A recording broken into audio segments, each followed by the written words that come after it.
T-minus 10, 9, 8. The clock is operating. We're underway. Tranquility Base here. Endeavor, go at throttle.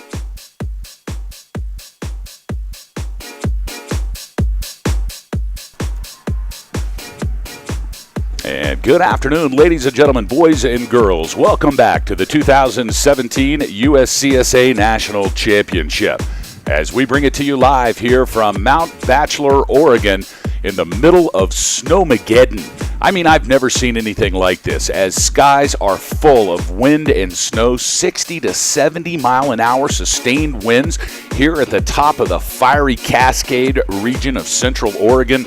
This volcano we call Mount Bachelor has been spewing not hot lava, but cold, icy, snowy wind.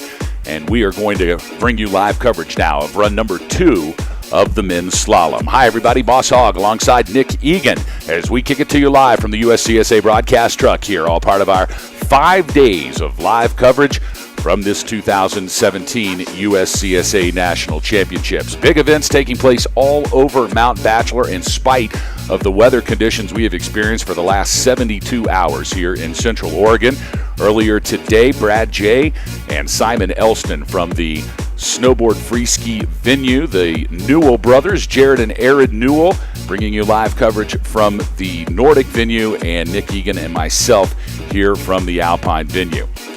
The 2017 USCSA National Championships are brought to you in part by Patagonia. Their mission: to build the best product, cause no unnecessary harm, and to use business to inspire and implement solutions to the environmental crisis. Learn more at Patagonia.com. Patagonia, proud supporters of the USCSA.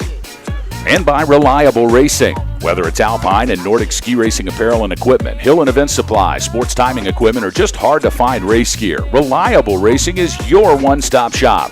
Check them out on the web at ReliableRacing.com. And by Twitchell Sportswear, the home of Yeti apparel. When you're facing truly abominable weather, the Yeti has you covered. Check out their complete collection at TwitchellSportswear.com. Proud supporters of the USCSA. Nick Egan, a big first-run morning here for the men in an absolute whiteout. I have never seen, in my 25 years of ski racing experience, I've never seen weather conditions like this, but they got the race in. These competitors did a heck of a job navigating what had to have been truly abominable conditions out there. Absolutely, boss. We have seen Blizzard skis around here. A lot of people know of Blizzard, the minor league football team from Green Bay. And of course, we know of Disney's Blizzard Beach in Florida. But we have never seen the Mount Bachelor Blizzard of 2017, and we are experiencing it. We're living it today, boss. We are going to crown a national champion here in the men's slalom competition. As we are just about to get underway, let's take a look at the results from earlier this morning in run number 1. Griffin Struck from the University of Connecticut placing in 10th. Jack Bodie from Oregon State College in Cascades. It's right here in Bend. Anthony Wong from the University of Minnesota in Twin Cities in the 8th slot. Wyatt Carollo from Cornell in 7th. And Andrew Yovine from Clarkson in 6th. Rounding out your top 5 here in run number 1 from Babson in the 5th slot, it is McIntyre Henderson in 4th. Andre Arneson from Sierra Nevada College. University of Nevada at Reno's Reed Lambris in 3rd. Eric Brobacki from Castleton College in 2nd, and the man to beat. Look at the time from Rocky Mountain College with a 51.68 over a second and a half lead over Brobacki is Andras Reich Pogledich. You got to see Pogledich run earlier this morning. Nick, what did you think as a former ski racer? Man, the guy charges between every single gate. You can see his body moving and generating speed in that spacing, boss. I mean, he comes through and he's aggressive, attacking the line, and he's the man to beat, that's for sure. We are underway here for men's racing run number 2. We're glad you've joined us on the USCSA Broadcast Network. Boss Hogg and Nick Egan on the call for you. As we are trying to take a look at our timing system here. We're going to try to get a better feed here for timing. Oh, and now it's coming up. Jan Klindick from Castleton College coming across the stripe in the second run of 54.69, a combined time of 152.09. So one of the benefits about being the first out of the box in run number 2 is you are atop the podium already. Absolutely, and you set the track, boss. Brady Nilsson now from the College of Idaho, wearing bib number 34 on course. Very limited video here. We had to take the big Finish Corral banner down. So we're just going to show you the Finish Corral action here, as it is just an absolute whiteout upstairs here on this Thunderbird Trail. Boss, I haven't seen anything like it. Our USCSA banner inflatable device was bouncing like a bouncy house. Oh, they had to take it down. It was about to fly away into another state. That's Brady right. Nilsson from College of Idaho across the stripe in 58.39. That's the second fastest time today, about 4 seconds behind. We're going to see times all over the place here in a run number 2. Nilsson adds that to the first run here this morning for a total of 155.74. So it's Klindick from Castleton and Nilsson from College of Idaho currently across. Sierra Nevada College's Elias Stewars now in at 56.60, a combined time of 153.91. That's good enough for second place. You have to think, Nick Egan, that the early racers are going to have quite an advantage before this second run gets rutted up like the first one did. Well, absolutely. If you look at our first run, the times just on average in aggregate slowed down throughout the race, boss. Thomas Summers now on course from Fairfield, wearing bib number 38. Stewars in at a 56.60, 153.91. Summers now coming across. We're having difficulty with our timing system here inside the broadcast booth. We're going to try to get that worked out with no video coverage upstairs. We are just about in the blind. Of course, you can check out livetiming.com. That's live-timing.com. You'll be able to pay attention to the timing situation. So I'm going to go ahead and try to reset this here from our feed from the Timing Shack. Meanwhile, it looks like Thomas Summers from Fairfield University on the course. Yep, and Thomas Summers wants to thank the New Jersey ski racing community. I didn't know there was many mountains out there, boss, but surely it gets it done because Thomas Summers comes out here in pro form. He's the 2017 Mid-Atlantic Regional Individual Champion, as well as within his division, the Atlantic Highlands Conference Individual Champion. Home mountain of Mount Peter. We'll have to double check on how big Mount Peter is, if it deserves the mountain title. But nevertheless, Thomas Summers coming through with a very fast time. All right, it looks like the wind has blown our connection between the timing department and the broadcast box off of kilter now, so we are receiving no live timing here from the broadcast center. We have no live video because of what's going on, so we're going to do the very best we can. We're sending our studio producer, Alan, up to the timing shack now to try to realign what has been blown out of proportion here, and I mean, it is just everybody, all hands on deck just to get this race in. In the meantime, we're going to try to look at live timing. You can do the same. Follow along at broadcast.uscsa.com. You scroll down to the live timing module, and you'll be able to see what we are seeing as well. There is a slight delay, unfortunately. It takes time to pipe the information through the internet. So about a 15 or 20-second delay as to what we're seeing here out of our window of the broadcast booth. We're going to just leave our shot here on the Finish Corral so we can at least see the numbers of the racers coming into the corral. Nick, it has been like this all day. We rolled into Bend on Saturday. We tried to set up on Sunday. Forget it. Monday, forget it. Yesterday was an absolute circus with the weather. And just when you think that you've had 3 consecutive days and it's going to blow away, it gets worse. Absolutely, boss, but this is Boss Hog Productions, and we don't take no for an answer. We're producing the best shows and doing our best. I'm glad your youthful exuberance is here next to me. I can assure you, young man. We're going to try to get back here to live broadcast action, but nothing happening. So it looks like we've got a course hold, and very possibly they've lost communications between the timing shack and the start shack. But in fact, as soon as I say that, we have got a ski racer coming down. So we don't know who it is, but we'll have to check bibs. That's bib number 33. That's Gregory Murray from Clarkson, finishing a time of 59.54, putting in 4th place for this run. All right, so you've got a pretty good uplink right here. Is that right? Why don't you slide that over here to Boss so I can read it? You bet. All right, that's Gregory Murray. Next up, Rocky Mountain Colleges. No, it can't be that. Yeah, we don't know who's going to come up on the live timing. It's just a post effect here. So we're learning how to use the backup systems as we broadcast here, folks. Enjoy live broadcasting here on the USCSA Broadcast Network. People say, why don't you do post-production? It's so much safer. You can just take the videos, go home, sit in your living room. You can edit everything. If you didn't get the shot you wanted, you just go to 5 more that you've got in the can. And by the time you pump it out, it's just this beautiful, gorgeous ski movie, like just great.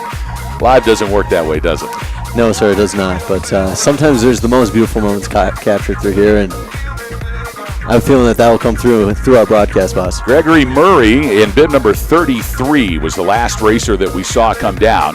According to our start sheet here, we should see bib number 25. That is Grant Duffy. Grant Duffy from the University of Washington. Second run time of 118.01 and a combined effort of 214.85. So clearly Grant had some troubles halfway up the course outside of our vision here, Nick. That's right, boss. And for the people watching at home, current visibility from the finish shack, we got about 5 gates. So we can't really see the corridor. We can't see the changes throughout this course, but we're reporting our best and giving you the results as they come. Mount Bachelor, of course, this year has tacked on about 40 inches in the last 7 days, totaling to about 465 inches total this season of snow. Unbelievable. Same thing out in the Intermountain West, too. It's just been the entire West. Pacific Northwest, Sierra Nevadas are completely buried. Intermountain West and Park City, where we are, the Cottonwood Canyon's 500-plus inches already. This is going to be one of those years that we talk about forever. I will tell you, if you're a recreational skier, it is the bomb. I mean, it has been nothing but 12, 15, 18 inches of powder every single night refills up in the Cottonwood Canyon. And from what we understand right here at Mount Bachelor, the same thing. Not the ideal conditions to host a national championship alpine ski race, but we are getting it in here. As a result of the hard work from a lot of different people. The USCSA Midwest Mafia staff on the ground just knocking it out. Literally the banner, and it's not a banner, it's a huge inflatable, like this massive inflatable that is the finish corral for USCSA, just about blew away. So they took that down, which is why when we'll look up the hill, once we get everything situated here, you'll see that you couldn't see it anyways. It's only a 45-foot tall, 8-foot around, huge finish inflatable thing, like a bounce house. It's so big that you can't not see it, except today, when literally it was difficult to see it and we're not 100 yards from it. So we are slow moving here in run number 2, but you are watching the 2017 USCSA National Championship. The men's slalom here, run number 2. Getting ready to continue. It looks like we have a course hold here. We're trying to reconnect our timing system so we can see what the timers are seeing. We know who's coming down next. We know when they left. We know what their intermediate split is. And then most importantly, we know what their time is. And hopefully we'll get that situated so we can share that information with you. Now, boss, I don't know how your drive in this morning was, but my cruise was a little misleading as we came in through a beautiful valley of sunshine and the clouds parting, and it looked like they were going away, but sure enough, we get about 3 miles from the mountain and Snowmageddon begins once again. It is shocking, and of course it's an altitude thing, just like it is in many of the western towns where you can be down in the valley. You're at 4,000, 3,000. In Park City, it's 5,000, 6,000 feet. In Salt Lake, up on the benches, you get up to 62, 6,300, but then you head up into altitude. And you get to that 7,000 mark, 7,500 mark, 8,000 mark, and I mean, it is like night and day. In fact, 2 weeks ago, it was so warm in the valley in Salt Lake City that they opened the golf courses. So we've got 3 or 4 public golf courses that are open. So guys are playing golf in the afternoon and then just driving up 3,000 vertical feet and hitting 550 inches of powder in the mountains. It's the weirdest thing I've ever seen. Absolutely. We'd like to take a moment to recognize International Women's Day, and I've definitely noticed the women skiing and helping their teammates on the guys' side today. You can really tell not one guy comes down here and doesn't have their jackets presented to them, folded every which way correctly till Sunday. these women keep our teams on the guys' side alive, and we really think that they can't compete like this unless they have the women supporting them. We're going to see if our lower camera can swing back and take a look at all of the crowd here. Unbelievable. Give it up, folks, because you guys are the real troopers here. Folks out to watch this second run here of the men's slalom from all over the world, I might add. Now, I think that where is the person who's from the furthest away? Is Sweden? Do we have any Sweden? Wave if you're from Sweden. Wave if you've come from Sweden. No, don't dab. Don't dab. Somebody has come from Sweden. Yeah, that's right. I met a couple of people from Sweden yesterday, so I know there's some folks in from out of town. Anybody from the East Coast? Who is from Maine? Is anybody from Maine here? Oh, yeah, that's the Mainer right there. Go ahead and get a tight shot of the Mainer. You know he's rugged. Look at him. There he is. He's waving right there. He knows.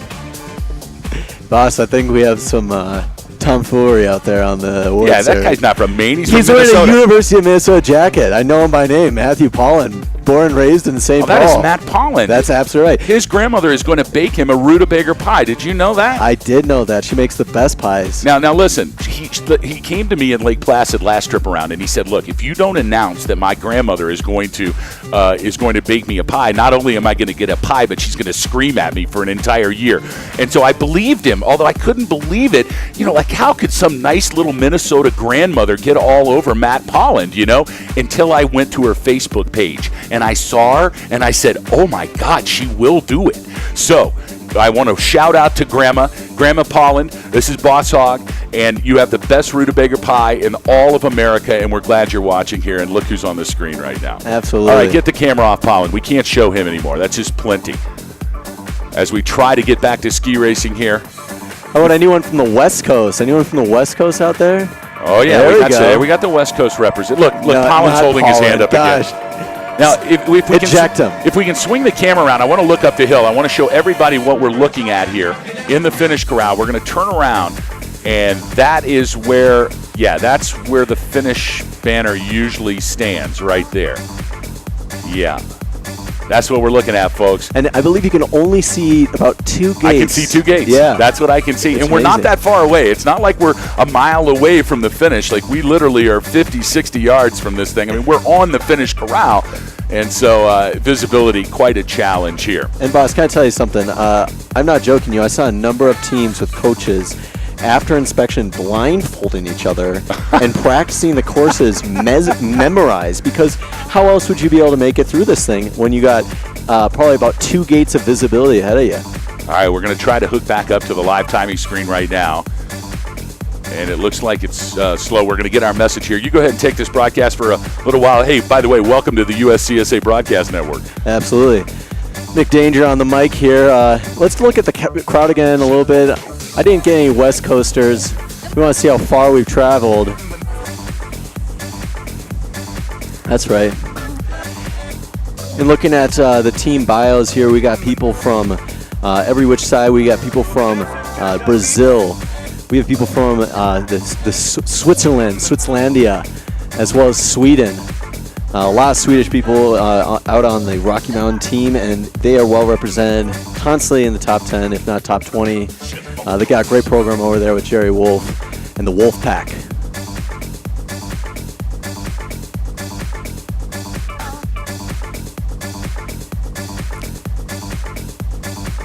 For those of you just tuning in with us, we are recording at Mount Bachelor in Oregon, where it is a whiteout. Some interesting facts about Oregon. Oregon's state flag has a picture of a beaver on the reverse side, the only state to carry 2 separate designs. Ooh, this one's good. Eugene, Oregon was the first city to have one-way streets. You can thank them for all that, the headaches that come with driving through Oregon.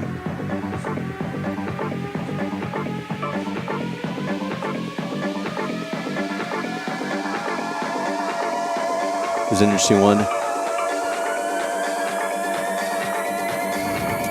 Mount Bachelor has a total of 11 lifts, and the expert runs are 60% of the mountain.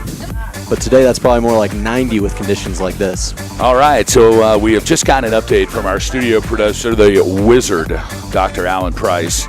And he has informed us that it looks like the wind has blown the communications radio from broadcast to the timing system, has literally blown it off the pole. So we have no live timing data in here. So we are going to go to the backup program.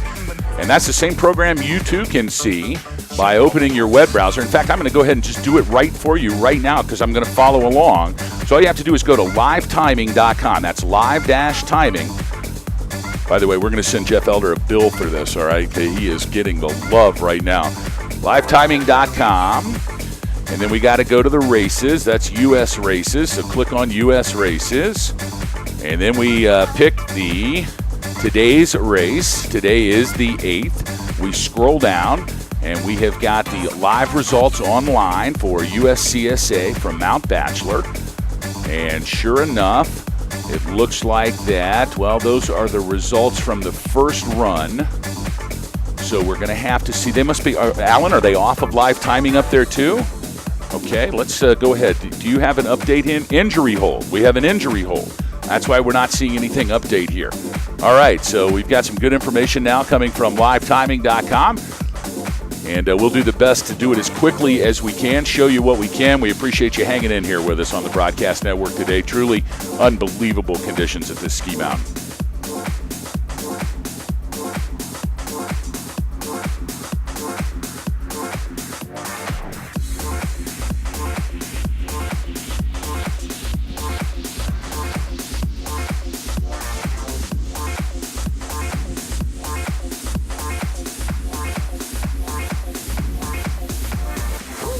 All right, Alan is lining up some video that we have taken a highlight reel from yesterday. I guess this might be Monday's reel. This might not be Tuesday's reel. I think this is Monday's reel. Let's take a look at what was going on here around the mountain on Monday as we got ready to fire up.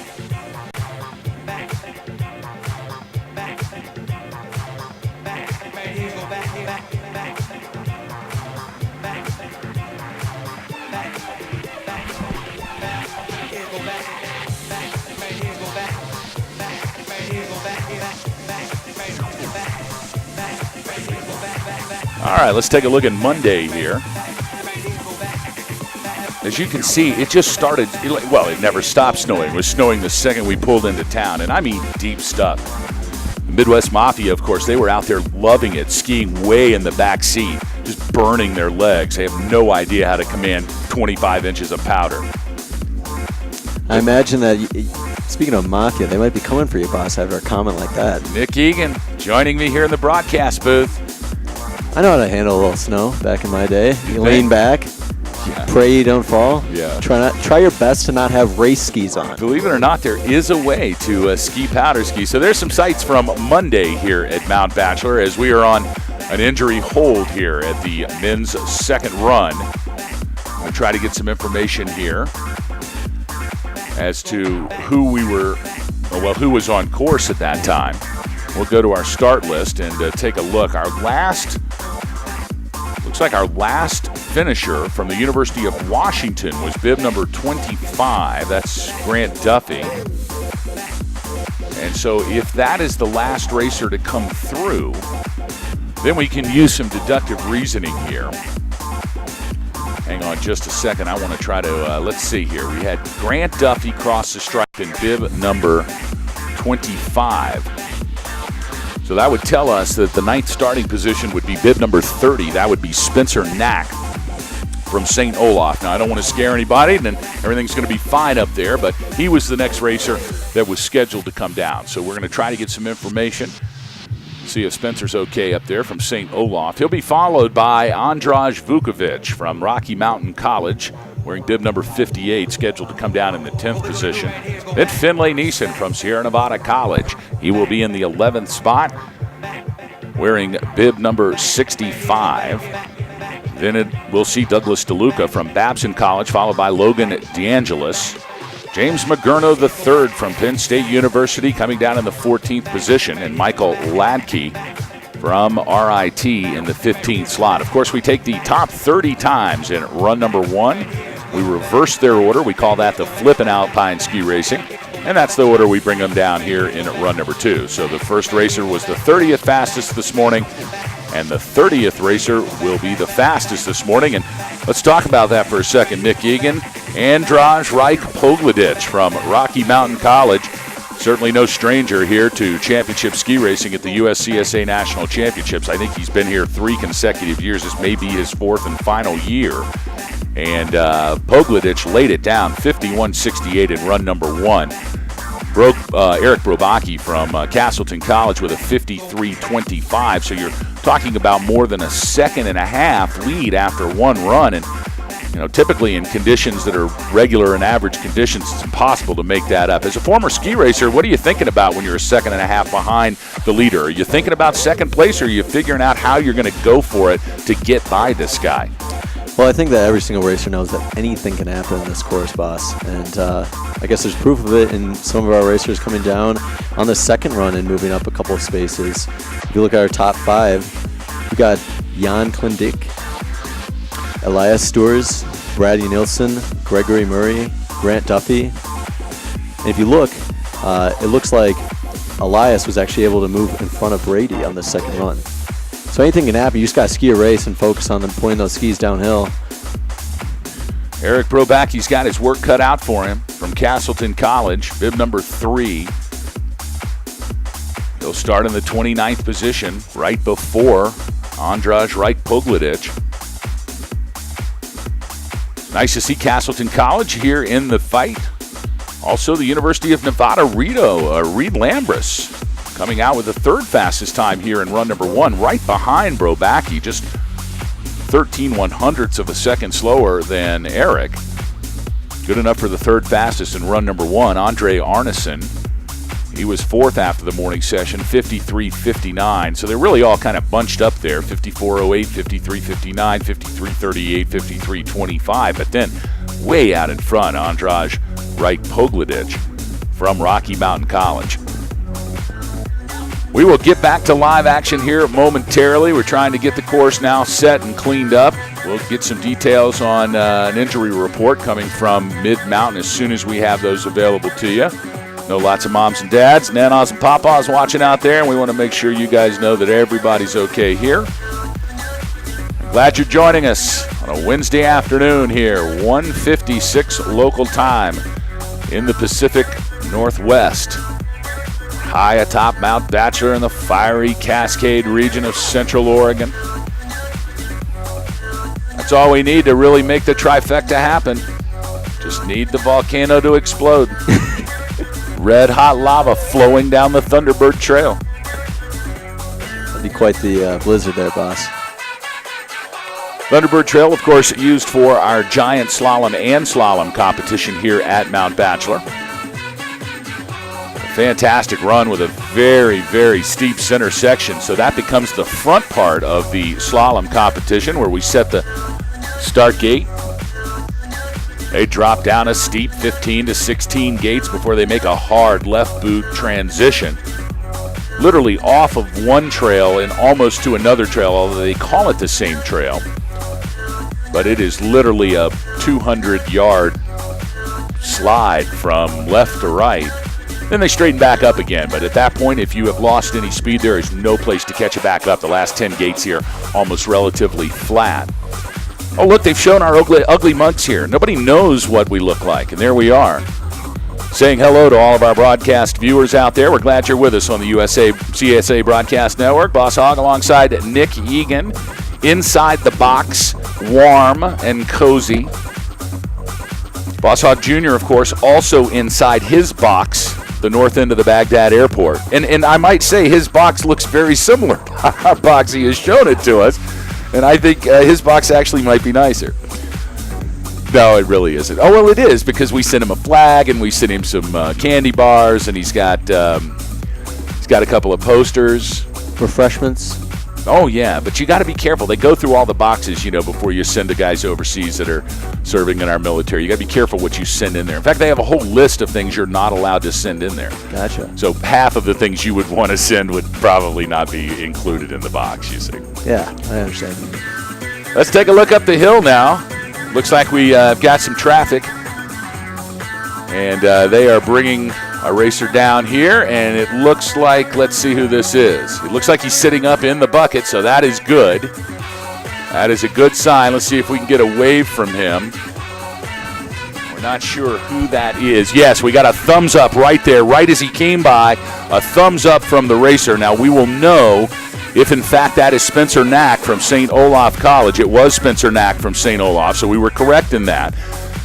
Wearing bib number 30, Spencer Knack is come down in the bucket, but he had his hand up, he had his finger up. He wanted to give a shout out to anybody that's watching for Spencer. Of course, he's a mathematics and economics major from Edina, Minnesota. He skis out of Highland Hills. It's not his first national championship. He has been here once before. Most importantly, though, the captain of the St. Olaf ski team. So the St. Olaf boys, they are up high on the top of the mountain awaiting run number 2, the rest of his team, and you know they've got him on their minds right now. Absolutely. They're going to ski extra hard for him, boss.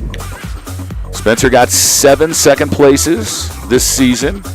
His goal is to beat Tegan Olin, his teammate, someday. He's got one more chance. He does have one more chance, and who knows? Like, he might have just rung his bell, and he's back here 48 hours from now for the men's giant slalom. Of course, we'll bring you live coverage of that, weather permitting, on Friday morning, 9:30 scheduled start here at the Thunderbird Trail for run number 1, and 12:30 scheduled start for run number 2. We ask all the racers when they fill out their athlete bios that who they would like to thank for supporting their race career, and Spencer wants to thank Galen and Maggie Knack, his mom and dad. They have supported him financially, they've supported him physically and mentally for 15 years of ski racing, and he loves them very much. Wanted us to give a shout out to them. So Galen and Maggie, Spencer is going to be just fine here, and he says hello, and he thanks you for all that you've done for him in his 15 years of ski racing. He also wants to thank Tegan Olin, his teammate, for always pushing him to get better so he can finally beat him. He wants to thank another teammate, Jack Post, for being the shoulder he can always cry on. And what a good kid. Spencer Knack from St. Olaf College. That's going to be the end of the day, but he is going to be fine, and hopefully we will see him back here on Friday for the men's giant slalom. Let's get back to live action now. We're going to go to live timing here. You can join along with us. We'll take a look and see what's happening. I've got it up on my screen now, too. And it looks like that on course, Andraj Vukovic from Rocky Mountain College with a 57.08. Second run time, combined effort of 153.85. And that's good enough for second place overall. We learned that Vukovic is majoring in business stuff, which is very different than business administration or business management, business stuff. It's a new degree that Sierra Nevada is offering. Of course. And I actually asked him between run 1 and run 2 what that entailed, and he told me that it's basically a lot of stuff. Yeah, it is. Finlay Neeson from Sierra Nevada College, the technician, now on course. Neeson, second, 20th fastest after run number 1 with a 56.47. And he has crossed the stripe in 56.06. And that is the second fastest second run of the day, a combined time of 152.53. And that slides Neeson up into the second slot. So still Jan Klendick from Castleton College with a 152.09 is atop your leaderboard. Finlay Neeson now squeezing into the second slot with a 152.53. And that pushes Vukovic from Rocky Mountain College down to the third position at 153.85. Douglas DeLuca now from Babson College. On course, the 19th fastest time in run number 1 with a 56.39. Now DeLuca across the stripe in 59.77. That's the 7th fastest time of the second session, a combined effort of 156.16. And that slides Douglas DeLuca from Babson College into the 6th spot. That's right. Douglas, of course, one of the younger members on his team, still undecided major, but he's happy to be here and competing, and nice that he was able to move up on that run, boss. Logan DeAngelis now from the University of California at Davis, wearing bib number 6. Logan was 18th fastest in run number 1 earlier this morning with a 56.25. He would like to post a good second run here, get a combined time, and knock Klendick right off the top of the podium here. Logan DeAngelis now making his way into the final gates. 2 gates to go for DeAngelis. and across the stripe with a second run time of 59.77. Check that, a 101.24 second run time for Logan DeAngelis and a combined time of 157.49. That puts him in the 8th position. So your top 5, Brady Nilsson from the College of Idaho in 5th. Sierra Nevada College's Elias Stewars in 4th. It's Rocky Mountain's Andraj Vukovic in 3rd. Sierra Nevada College's Finlay Neeson in 2nd, but still your leader. And the man to beat here in run number 2 so far from Castleton College, it's Jan Klindick. Now on course, it is James McGurno. McGurno skiing for the Nittany Lions out of Penn State University and State College, Pennsylvania, wearing bib number 5, the 17th fastest in the morning session. Now he's across the stripe. James McGurno. We're going to check this bib. Yes, indeed, it is McGurno with a second run time of 101.57 and a combined time of 157.46. That's good enough for 8th place. So that puts the Nittany Lion, James McGurno, the 3rd, the big JM3 in the top 10 so far. Still the fastest 16 racers to come. Michael Ladke is one of them, now on course from Rochester Institute of Technology. Absolutely, and boss, we ask all our athletes to fill out our bios, our biographies to provide to the announcers, and a lot of times you can tell if someone is honest or not. I believe that this is honest, and this is something we have to read. James McGurno III, top 8 at GoPros. How well can you film yourself shearing a sheep while skiing? Absolutely impressive ski racer we have today. And it looks like Michael Ladke has crossed the stripe here, 59.89. That's the 8th fastest second run of the day, a combined time of 155.61 for the RIT's Michael Ladke. That's good enough for 5th place. So a shakeup in the top 5. Ladke now sliding into the 5th slot. Stewart still in 4th. Vukovic in 3rd. Neeson in 2nd. But right out of the gun, Jan Klindick laid down the time to beat, a 54.69. Nobody's even close to this time in the second run. And it might be one of those days where going first really had its advantages. Jan Klindick has got a commanding lead here, 152.09, the combined time to beat. Still the fastest 15 racers to come, including Lucas Underkoffer.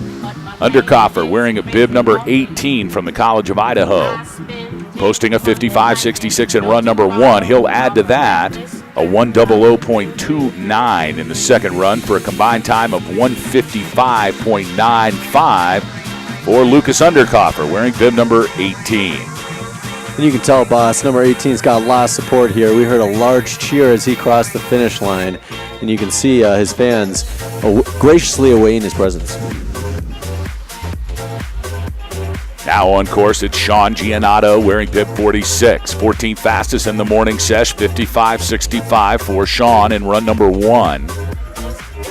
Skiing for Cornell University.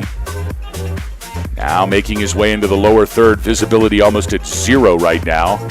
But a good time here for Sean Giannato, the 5th fastest time of the second session, 57.79. That gives him a combined time of 153.44, and that's good enough for 3rd place. So Giannato sliding Vukovic down a spot and currently sits in the 3rd slot on the podium. So a great effort here this afternoon from Cornell University's Sean Giannato. Wow, and look at some of the celebrations, boss. It looks like he was doing some air punches, some knuckle drags, as well as grabbing the snow to show that he dominated it. Benji Page now from St. Anselm's College, wearing bib number 17. He posted a 55.60 earlier this morning in run number 1. That was 13th fastest in that session. Now he makes his way into the final 3rd, 5 gates to go. Should be coming out of the whitewash, and there he is. It's like a ghost figure making his way across the stripe. We'll take a look at Benji Page from St. Anselm's, the 7th fastest second run time, a 59.48. That gives him a combined effort of 155.08, good enough for 6th place. So our top 10, it's DeLuca, Underkoffer, Nilsson, Ladke, Page, Stewart, Vukovic, Giannato, Neeson, but still the man to beat with the fastest second run time. And a combined effort of 152.09 from Castleton College, it's the big Jan Klindick.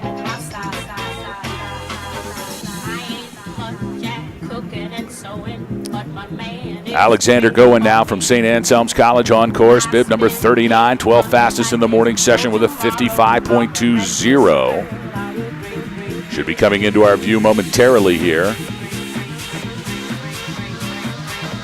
There he is. And across the line, it's Alexander Goen from St. Anselm's, back-to-back St. Anselm's racers. And a 57.87 for Alexander Goen. Sixth fastest here in run number 2, combined effort of 153.07. And that's good enough for third on the leaderboard. So he slides Giannato from Cornell down. Now your top 5 is Vukovic, Giannato, Gowen, Neeson, but still Klindick atop. But the fastest 11 racers to come, including the Baby Bomb, now on course. Rocky Mountain College's Eric Hoogbaum wearing bib number 44. 11th fastest in the morning session with a 55.02. He wants a podium today. His brother, Nils Hoogbaum, multinational champion here at the USCSA, watching from wherever he may be. And the Baby Bomb is safely across with the 5th fastest time in run number 2 of 57.65. That'll combine up with his first run for a 152.67. And that put Hoogbaum on the podium in third place. So a good comeback here. Hoogbaum only 11th fastest after the morning sesh, but he has moved himself right up to a third place slot. And of course, the Baby Bomb hoping that he can hold on to that and grab a podium here at this 2017 Men's USCSA Slalom National Championship. Still the top 10 to come, including Griffin Struck now from the University of Connecticut, the Husky.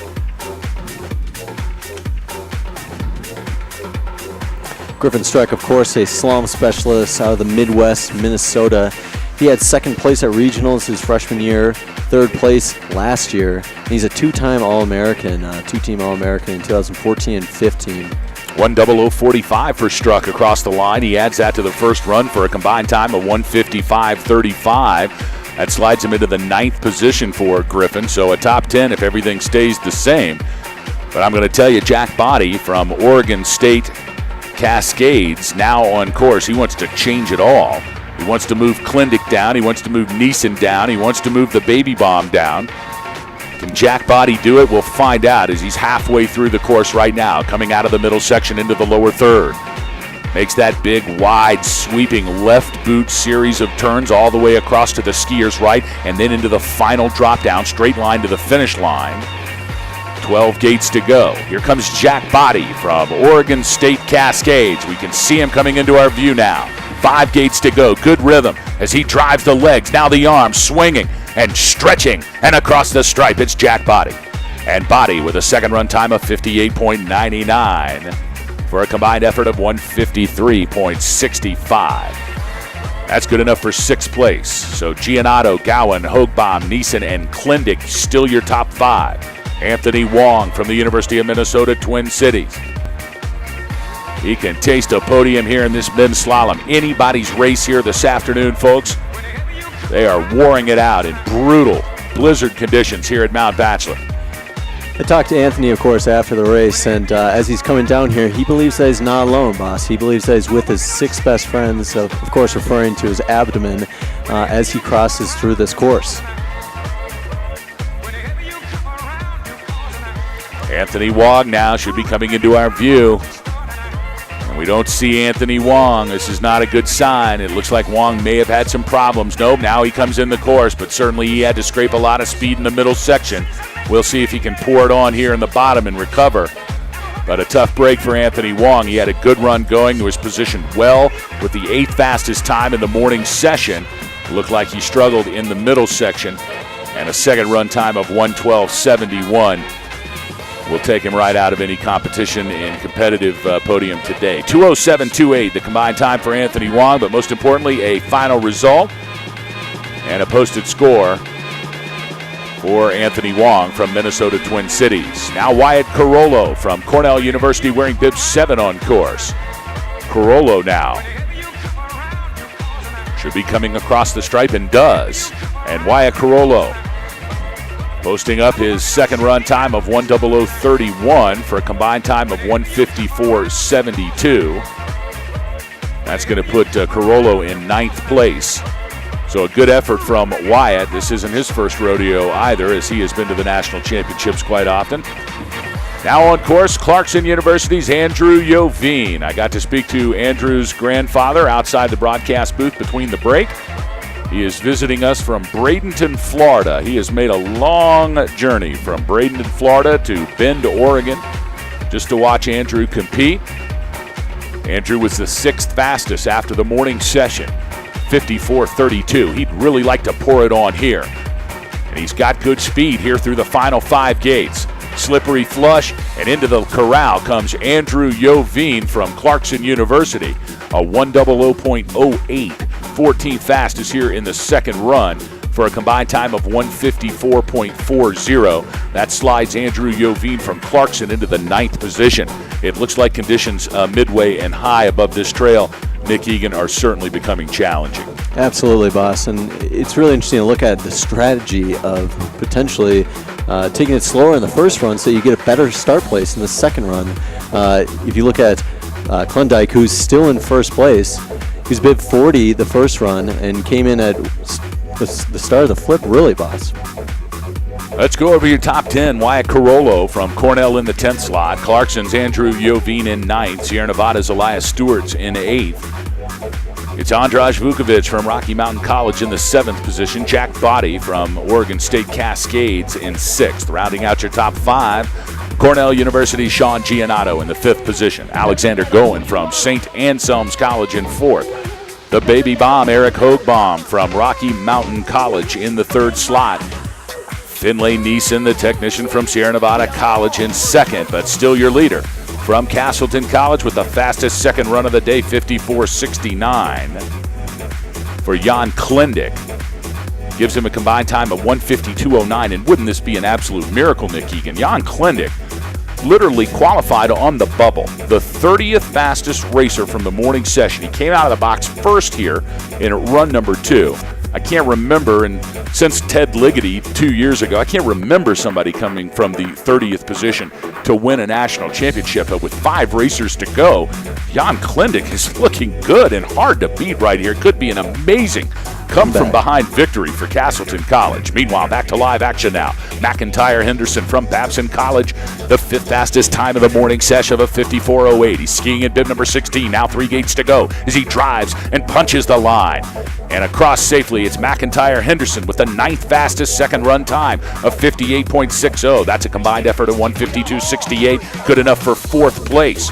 So Hoagbaum still hanging on to a podium position here in 3rd. Neeson from Sierra Nevada in 2nd. And Jan Klindick, he bends off another bullet. Is it going to be some miraculous finish from Jan Klindick today from Castleton College? Just 4 racers to go from the top 30 flip.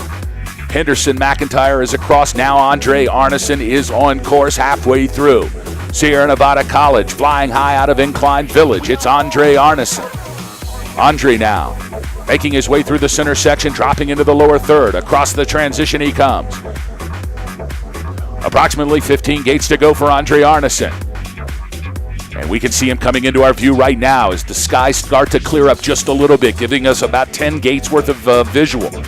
Oh, and a tough break there at the end, but he skates across. He's able to collect himself. And Arneson's posts the 8th fastest second run time of 58.15. We'll add that to this morning's 53.59 for a combined time of 1:51.74. And there it is, your new leader from Sierra Nevada College. It is Andre Arneson. A great second run. He looked like he had good speed in the final 10, Nick Egan.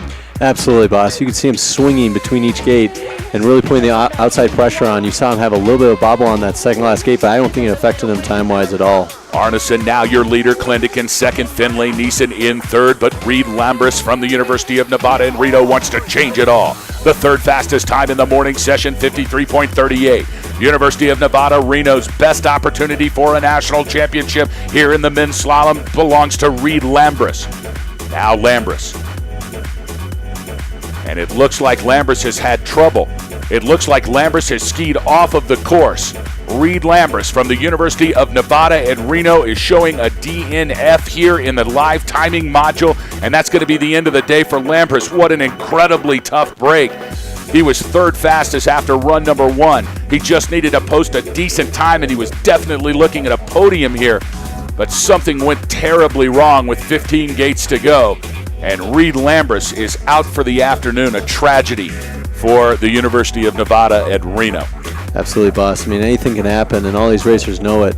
Going back to your point, it'll be interesting to see the top 3 skiers coming through the finish here out throughout the day. Let's go over your top 10 now. It's Elias Stewerson, 10th place from Sierra Nevada. Andraj Vukovic from Rocky Mountain in 9th. It's Jack Body from Oregon State Cascades in the 8th slot. Sean Giannato from Cornell University in 7th. And Alexander Goen from St. Anselm's College in 6th. Rounding out your top 5, McIntyre Henderson from Babson College in the 5th slot. The Baby Bomb, Eric Hochbaum from Rocky Mountain in 4th. 3rd place, Finlay Neeson from Sierra Nevada College. Jan Klindick, who came out of the box number 1 and held on to the lead until Arneson took him down a slot from Castleton College, is in 2nd. But still the man to beat now with a combined time of 151.74 from Sierra Nevada College. It's Andre Arneson. Now back to live action. Dropping in from the start shack, it's Eric Brobacki from Castleton College. Brobacki with a 53.25 first morning run. That was second fastest, right behind Raik Poglovic. Still the 2 fastest skiers from the morning session to come, including Eric Brobacki from Castleton College. Now out of the transition into the lower third. We can see him now, 10 gates to go. He's got good speed here in this flat. He just needs to keep it clean. He can see the finish line. He is now driving. Oh my word! And right at the bottom of the hill, right at the bottom of the run, 2 gates to go. And a tragedy for Eric Brobacki. Brobacki had it in the bag. He was flying through the lower section, and he knows it. What a tragedy for Eric Brobacki from Castleton College. He crosses the stripe, but not after literally getting turned around with 3 gates to go. He could smell a national championship. Eric Brobacki, a tough break for bib number 3. Posting a 110.70 and a 203.95, but now on course the fastest racer of the day. From Rocky Mountain College, it's Andras Raik Poglovic. Poglovic is now on course. He's just come out of the top section. We'll try to get an intermediate split time here. 51.68 was his first run time. Nicky has a 1.5 lead, a 2.5. And the question is can he ski it clean? All he's got to do is ski it clean, and he's going to take home the gold medal today. As Andras Raik Poglovic from Rocky Mountain College, coached by Jerry Wolf, part of the big Wolf Pack, the Battling Bears out of Billings, Montana. Here comes Andras Raik Poglovic. Poglovic now making his way out of the transition. He's got good time. He's just got to ski clean. 10 gates to go. 10 gates to go for Poglovic. He got in the back seat. Now he's back in the front. He's just got to keep it clean across the stripe. He does. And Andras Raik Poglovic crossing the stripe with a second run time of 57.37, a 149.05, and your new leader and national champion from Rocky Mountain College, it's Andras Raik Poglovic. He got it done, Nick Egan. Absolutely, boss. You could see him coming through there, and he made it look really quick and a little bit messy, but that's how you do it to get the bad boy line ski through. Unbelievable performance from Andras Raik Poglovic. We knew he had the speed in the morning session, 51.68, a 2.5, but then he came back and posted the 5th fastest time in run number 2, 57.37. And you add those together, and boy, what a time. 149.05 for Poglovic. And 151.74 for Andre Arneson. So as you can see, Nick Egan, he used that 2.5 out of the first run. And then he came down and just laid down the lightning here in run 2. You put those two together and just unbeatable. 149.05 for Andras Raik Poglovic and a 151.74. So 2.7 seconds difference between the two. This guy ran away with this race. Absolutely, boss. And if you look at his time having the 5th fastest on the second run, you might think, oh, he took it really conservative, he took it really smart. But we kept seeing times getting slower and slower, so I think he really did go for it on that second run just to go to show how the snow has slowed up in this course. There's no doubt about it. Of course, radio communications all up and down this course, so the coach is sending the information back, and he knew he had to go for it. He knew that the course had deteriorated to such a point that it was going to take a real strong effort, and he gave it all he had, and he is going to take home the gold tonight. So congratulations, our 2017 USCSA Men's National Slalom Champion from Rocky Mountain College is Andras Raik Poglovic. Now back to live action. We wanted to mention Matt Hyland from Duke University crossed the finish line in a 104.33. That's a combined time of 2:01.99. And from Sierra Nevada College, Anton Waller with a second run time of 59.55 and a combined effort of 157.23. Sean McCormick now on course and crossing the stripe from Rocky Mountain College with a 1:00.49 in the second run and a 1:58.30 combined time. And now on course, Matthew Couture from Castleton College. He is our next racer.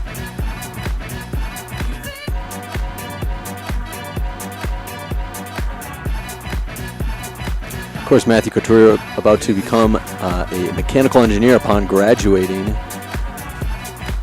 Some of his favorite moments include staying on the podium with closest friends. There's no doubt about it in this organization. When you look across team lines, even people are making relationships that last a lifetime, and they're cheering for each other. Killian Kosick, Brian Chambers, Lucas Held, Nicholas Domberg, and Tegan Olin, our next 5 racers to come down.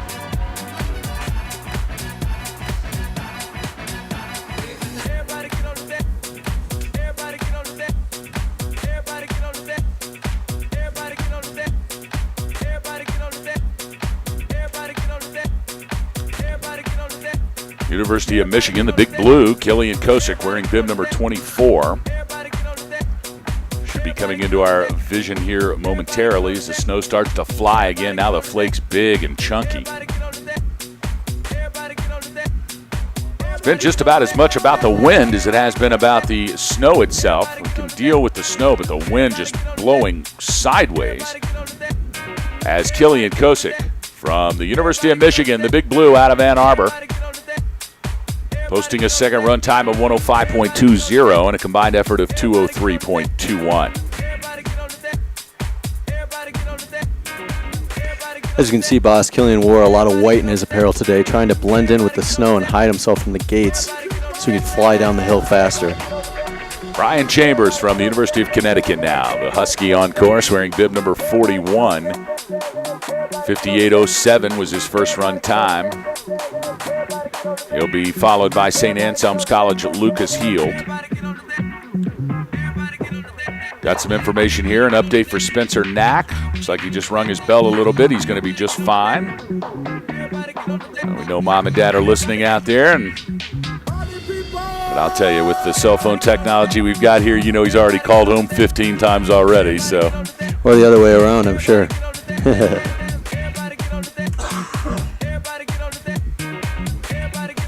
Brian Chambers from University of Connecticut across 1:00.62, combined time of 1:58.69, and Lucas Heald from St. Anselm's has skied off course. And so that's going to be the end of the day. A tough break for St. Anselm's Lucas Heald. University of Minnesota Twin Cities Nicholas Damberg with a broken arm now on course. He missed last year as a result of an injury, and he said, I'm injured this year, but I'm not going to miss it. Damberg was one of these guys who wasn't sure if he wanted to ski in college. He was kind of burnt out from his training in high school and his junior career, but boy, the University of Minnesota is sure glad that he joined. His 4th race this year, he took home the gold in both slalom and GS, boss.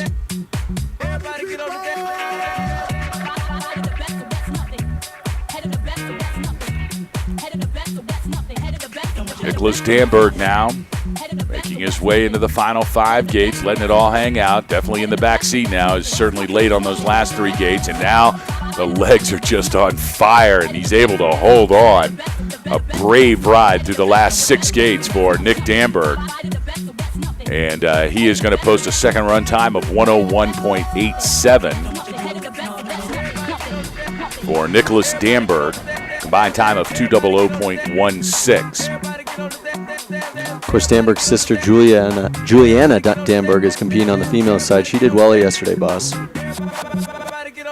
Tegan Olin now from St. Olaf College. It looks like he has skied off course, so that's going to be the end of the day for Tegan. A tough break here for St. Olaf College in run number 2. First it was Spencer Knack, now it's Tegan Olin off course. If Tegan Olin, though, skied off, and Spencer did, but Spencer was in the first run, Spencer got what he wanted.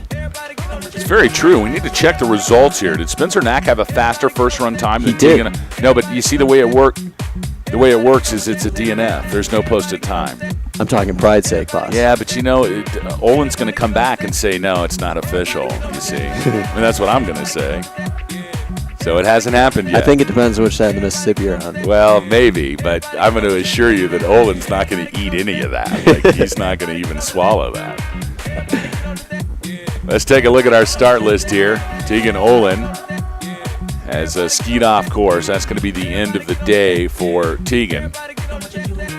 Colden Mrack now from Clarkson University scheduled to come down next. Then we'll see Luka Gobek from Sierra Nevada College. Patrick Halkema from Cornell. Michael White from UConn and Tobias Macedo from St. Olaf. The next 6 racers to come down.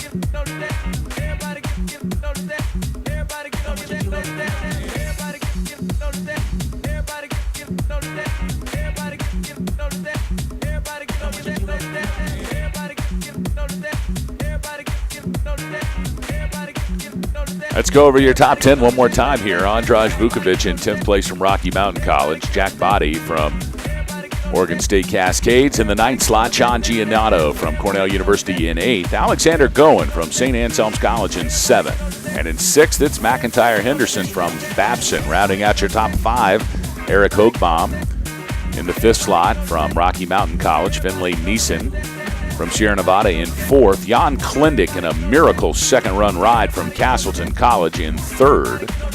Sierra Nevada's Andre Arneson in 2nd. And your winner, the day belonging to the big man from Rocky Mountain College, Andraz Reich Pogladic, your 2017 national champion. Back to live action now. Colden Mrack from Clarkson University on course. 58.55 in run number 1 with the 40th fastest in the morning sesh. We'll add to that and see what he can post up for a 2-run combo.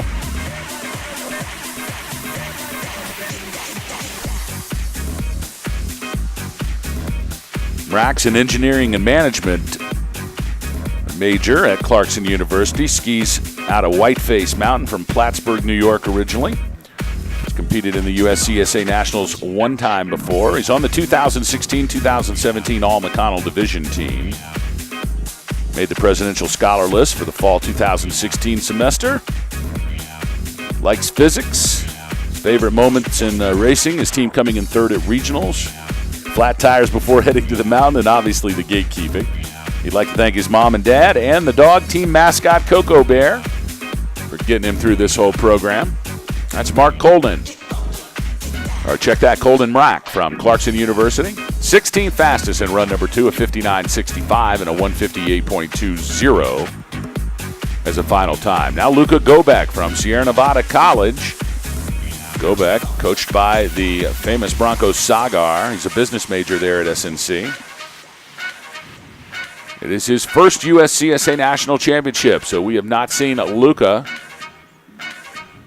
except for this morning in his first run. First run time, 58.83. And a 101.05 here in run number 2 for Luka Gobek. 159.88 the combined time. Luka Gobek, of course, freshman from Sierra Nevada, hailing from the beautiful lands of Croatia, where he learned to ski when he was a little boy. Patrick Halkema now from Cornell University on course, wearing bib number 67. 42nd fastest in the morning sesh, 59.06. Patrick Halkema, coached by Michael Nodolowski. He's a mechanical engineering major at Cornell. Out of Buffalo, New York originally, so he is used to the Snowmageddon. He sees this every single winter. Incredible conditions here at Mount Bachelor. Hope you're enjoying our broadcast live coverage of run number 2 here from the Thunderbird Trail at beautiful Mount Bachelor in Central Oregon. High atop the volcano on a blizzardy, snowy, whiteout afternoon. Coming up on 2:30 p.m. Pacific time. And it looks like Halkema now across the... Nope, it is not. It is Halkema off course, so a tough break for Patrick Halkema. wearing bib number 67. He will be a DNF here in run number 2. Now, boss, we have the luxury of being inside the booth for this, and thank goodness for that. But, you know, my expert opinion, I think we probably already garnered about 5 feet of snow since the start of the race, wouldn't you say? What's amazing is the parking lots here. I want to talk about that in a second because it's truly shocking. Michael White, meanwhile, from the University of Connecticut, the Husky across the line wearing bib number 61.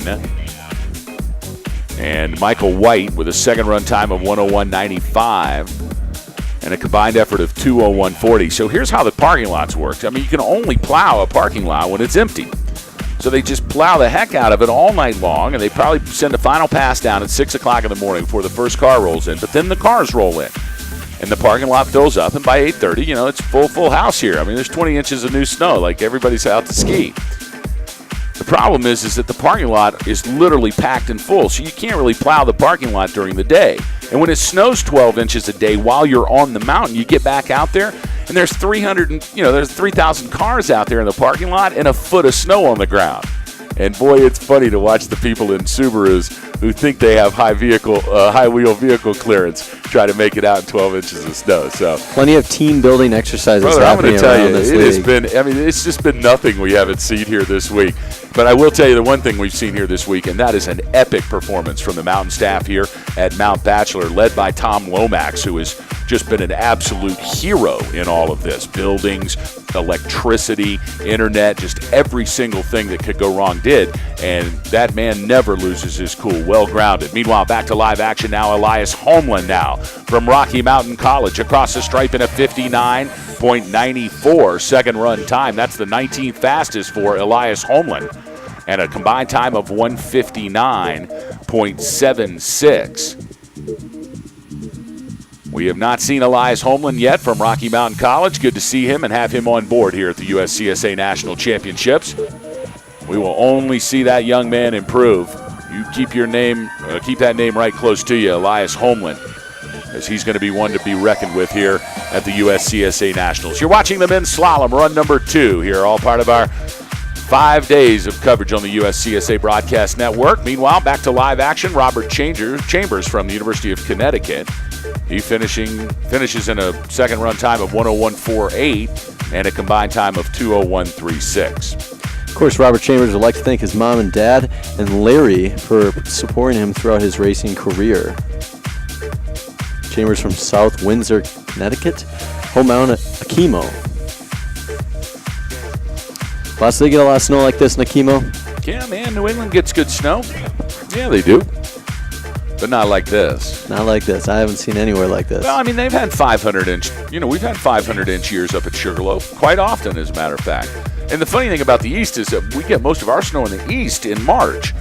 So whatever they have up till this point, here comes the love. Like the butter is in March and April. We'll get 100 inches in New England. If it's Sugarloaf, we've seen 150 inches in March and April before. So, of course, I am now out in the Intermountain West where we have 550 inches in the Cottonwood Canyons. They're going to stay open till July.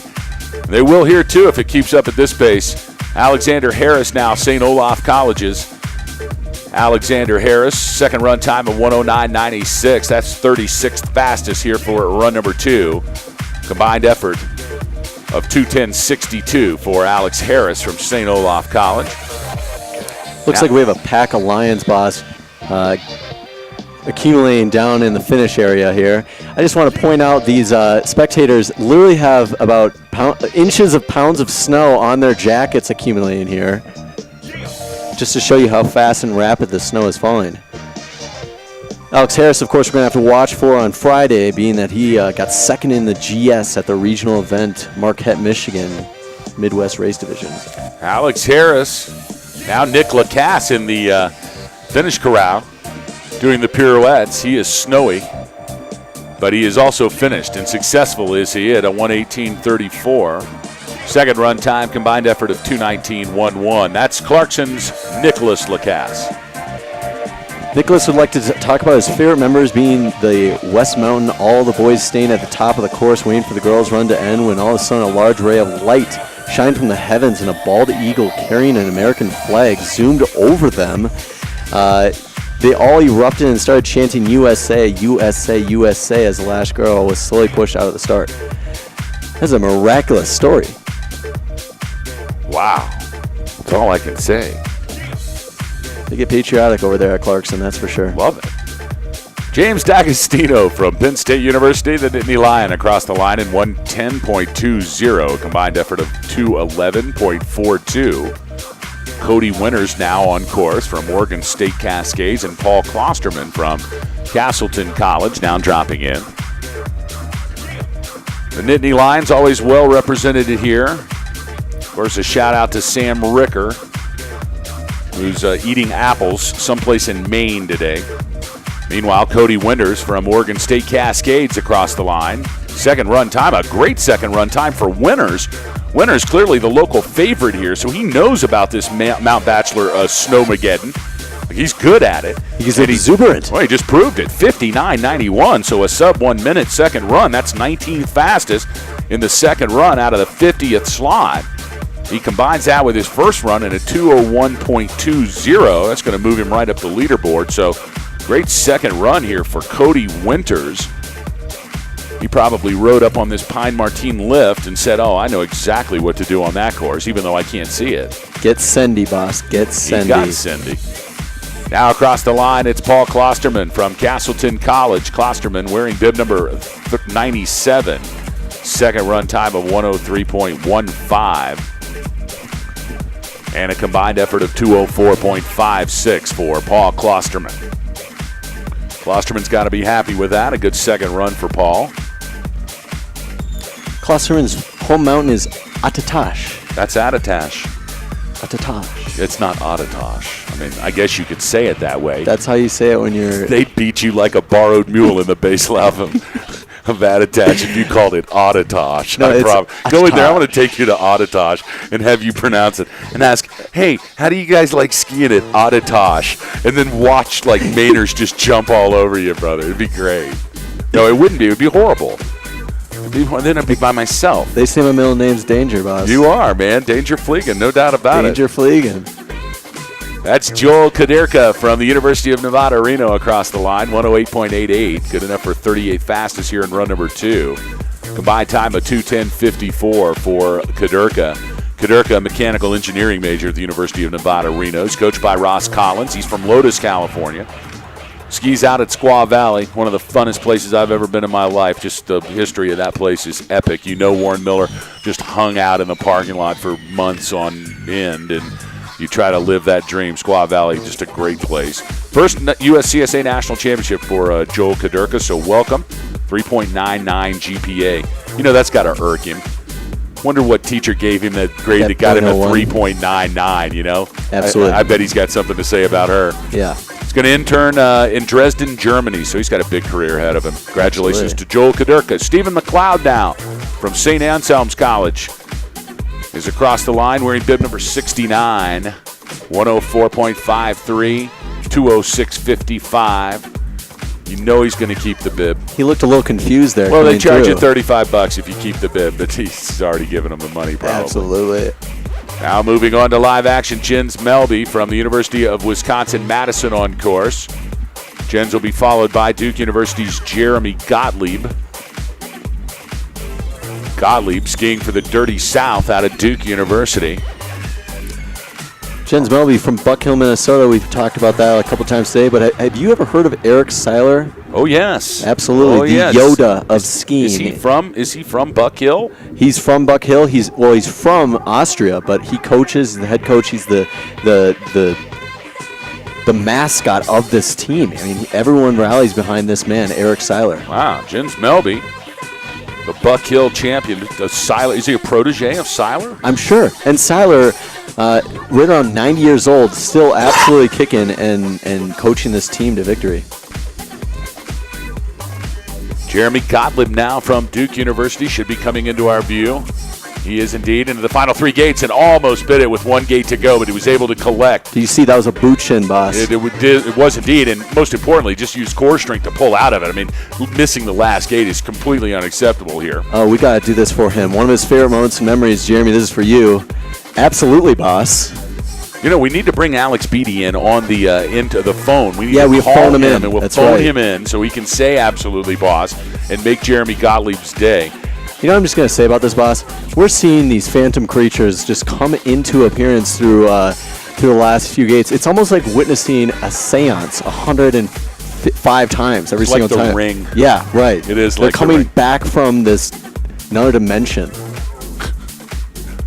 Charlie Kelly from Lafayette College on course.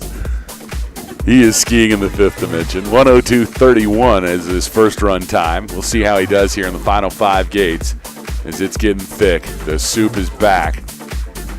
But no problem here for Charlie Kelly from Lafayette College. And Kelly, wearing bib number 43, crossing the stripe in a 110.08. That's a combined time of 212.39. Charlie Kelly, of course, from Philadelphia, Pennsylvania, where he's the owner of a bar and on a TV show, Always Sunny in Philadelphia. See, I never knew that. Yeah, that's why you got me here, boss. Will Radicke from Minnesota Twin Cities. He's part of the zoo crew up there. Radicke, his mentor and good friend, Jose Cuervo. That's what he says. You know, he actually pulled me aside. His favorite memory in racing is meeting Anthony Wong's 6 best friends. Well, yeah, that's everyone on the U.S. ski team. Or, excuse me, U of M ski team. Will Radke, All-American, would like to give a shout-out to his sponsor, Sally Saloon, which I have to tell you is a University of Minnesota bar on campus. But that's one of his sponsors. And Will, give a shout-out to Sally's. Look at the camera to your left. Yeah, there he is, man. No, He's just right in front of you're you. right here. Look at it. You're missing it. How do you not see the camera on that? Will, check your eyes, buddy. Well, The fog is apparently that bad. clearly, man. He could see his way down the race course, but he couldn't see the camera he was about to run into. The sponsor. Jared Esnaz now from College of Idaho, skiing for Ron Bonneau up in Caldwell. I had an opportunity, the first time I've ever been to the College of Idaho in Caldwell last weekend on my way from Park City here to Bend. And what a great little campus they've got there, and what a fun little town. Great bones in that town. That town just needs some players to roll in there and kind of flip that downtown area back into the hopping place it used to be. But the bones are there. They got the buildings, they got the cross streets, the little creek that runs through the middle of it. Great steakhouse we went and had dinner at. It's a fun town. That's a neat little place up in Caldwell, Idaho. Yeah. Jared Esnaz now crossing 107.91, 210.85, the combined time for Esnaz. Esnaz, of course, is an exercise physiology major. Yes, from West Lynn. I guess that's in Idaho. Alan, is West Lynn in Idaho? Lynn, Idaho?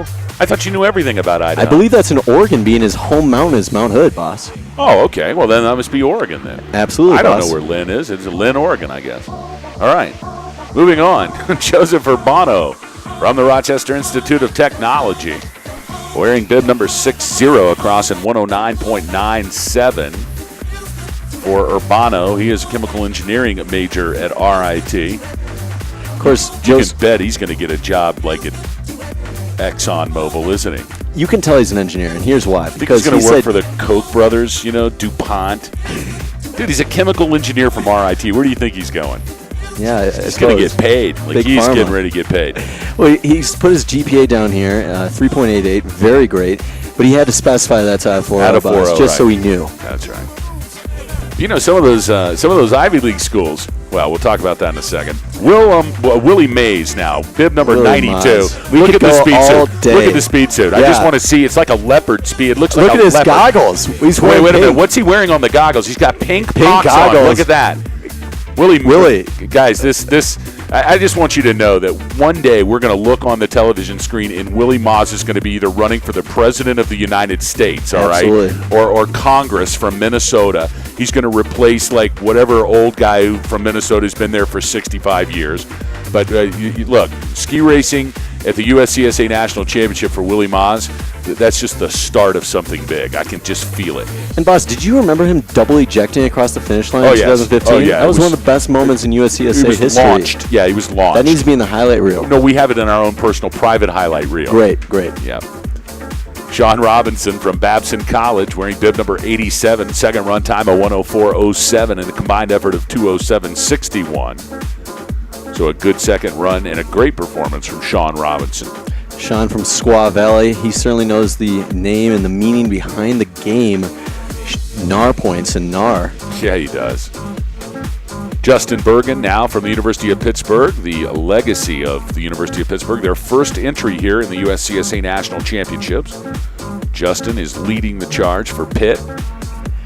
Justin also wants to give a shout out to that one Villanova girl he met at the last race. He didn't catch her name, and apparently he'd like you to locate him and and make first contact. What's this, the Villanova girl? The Villanova He wants us to girl. find the Villanova girl is Justin, what he wants. we're rooting for you, buddy. We want you to find this Villanova girl. He wants to thank the folks over at the Seven Springs Hotel staff, also Matt Daly, and the Church of Jesus Christ of Latter-day Saints, it appears. So good for Justin Bergen from the University of Pittsburgh in his first USCSA National Championship. Brendan Carey now from Fairfield University on course, wearing bib number 72. Michael Mullaney from St. Anselm's College. And Brendan Carey. Do you believe in miracles? He's a big fan of the men's hockey He team. loves it. Yes. Yes. Brendan Carey from Fairfield across in 1:12:51. He's wearing bib 72 for Carey. Skiing through the outtake of the finish corral here. 2:17:47 combined time for Brendan Carey.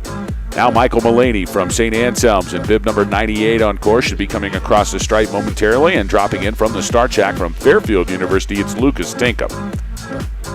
Meanwhile, moving out of the... It just looks spooky up So there. It's white. just crazy. You can see him appearing, charging through the gates. He's got a lot of good pressure coming out of those skis. There he boss. is. Across the stripe, it is Michael Mullaney from St. Anselm's College. 1:19.88 on the second run and a combined effort of 2:24.96. So a good effort here for Michael Mullaney. Lucas Tinkham now from Fairfield University on course. We gotta get one of these guys to look at the camera, boss, and give us some knucks or peace sign or something. Lucas Tinkham from Fairfield University on course, 1:06.63 in run number 1. He's going to be followed by Paul Polk from Lafayette College. Meanwhile, Lucas Tinkham now. Tinkham's the kid who knocked himself out at Nationals last year. I don't know how he did it. He must have been racing. I don't remember seeing it. I don't remember that either. Mid-Atlantic Champs 2017. He liked being a part of that team. Lucas Tinkham, of course, a marketing major at Fairfield University. Bart Colgren, the coach. Great to see him continuing his ski racing career as a coach now instead of a racer. And Tinkham across the stripe with a second run time of 1:31.81. 2:38.44 as the combined time for Lucas Tinkham. We're glad to see him make it down all in consciousness. Aren't we, boss? Well, he has achieved consciousness now that he's made it down. Oh, he blew us a kiss, Yes, boss. he did. He sure did. We're in bib number 8. That's Lucas Tinkham from Fairfield. Getting hot in the USCSA broadcast. Paul Polk now from Lafayette College coming across the stripe wearing bib number 49 in a 1:19.10 second run. 2:26.14 is Paul Polk's time. He's the Prince of Bel-Air. See what I did there? Very nice. Yeah, probably trying a little hard, huh? Eric Stein from the University of Wisconsin-Madison, his teammate Jeremy Price right behind him. Again, we'd like to bring you more information from high atop the hill, but as you can see, it is a complete whiteout here at Mount Bachelor. We ran cameras earlier on today, tested them out. We didn't have two-gate visibility, not to mention it was just blowing like a tornado up there, just incredible. So we brought our cameras down here low where we can keep them safe and keep our cameramen safe. Eric Stein from the University of Wisconsin-Madison now should be coming into our view.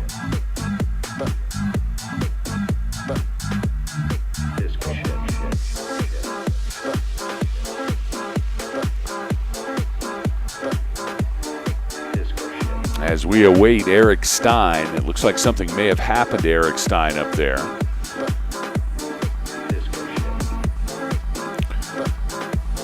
Let's see if we can take that lower camera and just move it around a little bit. That'd be nice. Yeah, we'll see what's going on behind us. There we go. Hey, was that Justin? Hold on. Go a little bit to the left. Was that Justin Bergen? Yeah, that was. Who's the Villanova girl? No, you can't come in here and tell us. You have to use sign language. Yeah, sign Don't they teach you language. that at college? Come on, man. That's $65,000 a year. This is your shot. You better know sign language when it's all done.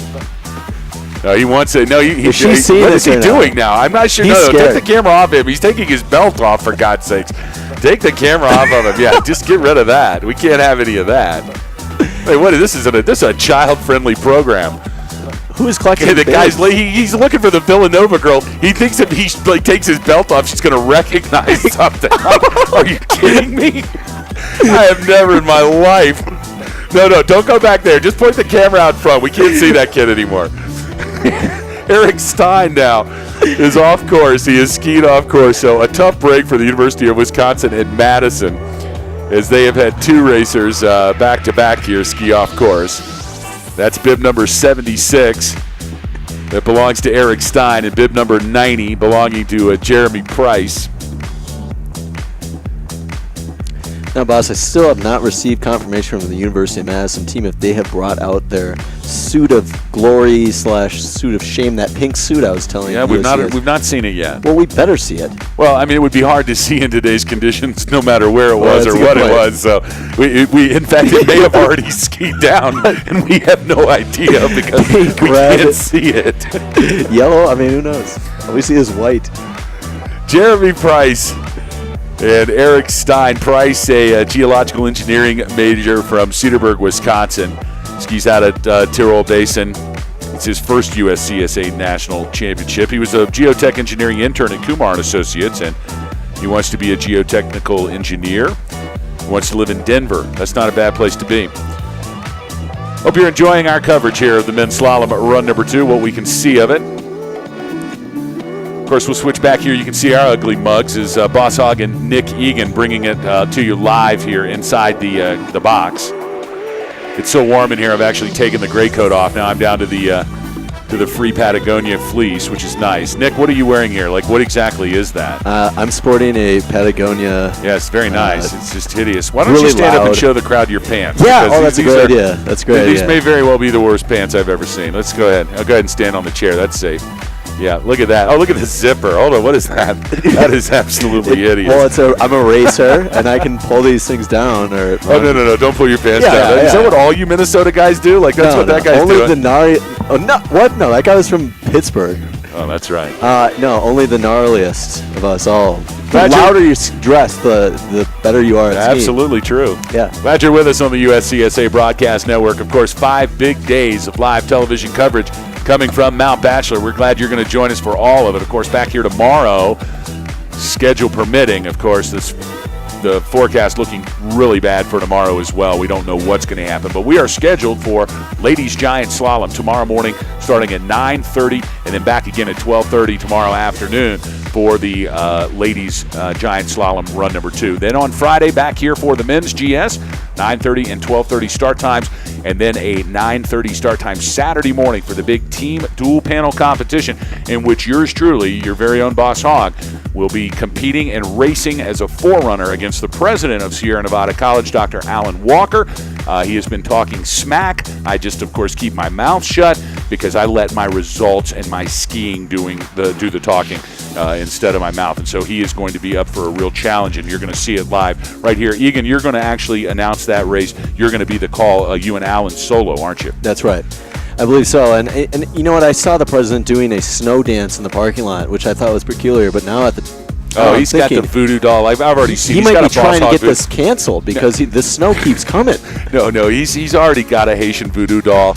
Like, he's been poking it. You know, it looks like Boss. It's got dreadies. And you've been feeling them, right? Yeah, it's a little overweight, you know, and he sits there and just pokes on it all day long. It's muscle, So boss. It's muscle. anyway, so I've only been broadcasting here at the USCSA National Championships for 5 or 6 years. I think I've announced it for 7 or 8 years now. And this is the first time anyone has ever seen my ugly mug. Now, you know why we go ahead and turn the camera off and go back to ski racing. never to be seen again. So I hope you enjoyed that because it's the last time it's ever going to happen. I bet you there's 15 screenshots at least taken. Find this man. Back to live action now. It's John Bolin from Babson College, 107.46, combined time of 2:16.17. He's across the stripe. Oh, Richard Scanlon from the University of Connecticut, the Husky. I always like to watch him race. He's a horse. And he skied off halfway up the hill, so he is going to be a DNF for Richard Scanlon, wearing bib number 78. He's also from... Yeah, Attitash. Yes, no, it's Attitash, and that's where he's from. He's from Waltham, Mass. And he's from Massachusetts. You know what he'll do to you? Like, he will. They just don't even think about it. They don't like... They don't care. They don't care. They don't care how they drive, and they don't care if they beat you up behind the barn, you know? So, like, they don't care. There's some feng shui to it. No doubt. Richard Scanlon from the University of Connecticut is going to be a DNF, and now it just is getting crazy up there. Chris Wallner now from the University of Minnesota Twin Cities has skied off course. He is going to be a DNF as well. So they're just stacking up here, as I can only imagine. I mean, as bad as it has been for so long down here, I can only imagine what the first 10 gates of this thing looks like up there. Oh, my God. We're going to send Alan Price up, actually, to ski the course as soon as they're done. I want to see how he reports on it and whether he enjoys his ski. I'll tell you, folks, though, here in Mount Bachelor, if you want the most epic place you have ever been to ski, and here's why. Because it is not a mountain, it is a volcano. So as a result of the way it was formed, the pitch at the top of this mountain in 360-degree form is probably only 40 degrees, 45 maybe at the most. I mean, there are some chutes and steeps that are 50 plus, but I mean, really, it's a 35-degree above tree line top of the mountain because it's a volcano. And that opens up above tree line skiing to blue run skiers, to green run skiers, to kids that aren't used to skiing steeps and don't want to ski steeps, to anybody who doesn't want to ski steeps.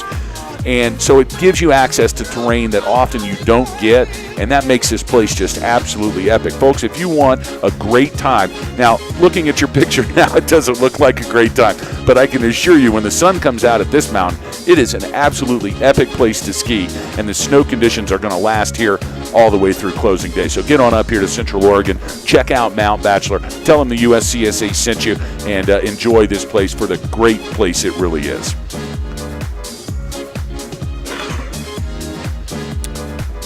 Luke Lallement from Penn State University is a DNF. He skied off the course. He was in bib number 93. Lafayette College's Drew Carlton, though, was able to navigate himself down the second run in a time of 1:15.55 and a combined effort of 2:27.22 for Drew Carlton. Hey, Drew knows what's up. He's sporting some rad blue pants. He also would like to thank his mom. You put that in all caps, boss. She must be an awesome mom. It's from San Diego, skied Mammoth. I think they're concocting some sort of way of bringing some of the snow down to their hometown. Good run for Drew Carlton. Wearing bib number 99. That's a 1:15.55 for the second run for Drew. Combined effort of 2:27.22. He'll post a final score here, and that's a big thing, you know, like posting a score at the national championships. For the USCSA is a great honor. It's just a big deal to get here and then to actually finish the race, especially in abominable weather like we're enjoying here for the last few days. So a great effort for him. Christopher Burns from Lafayette College. Donald Lehman now and Andrew Brinker on course. Lehman skiing out of RIT and Brinker skiing out of the College of Idaho.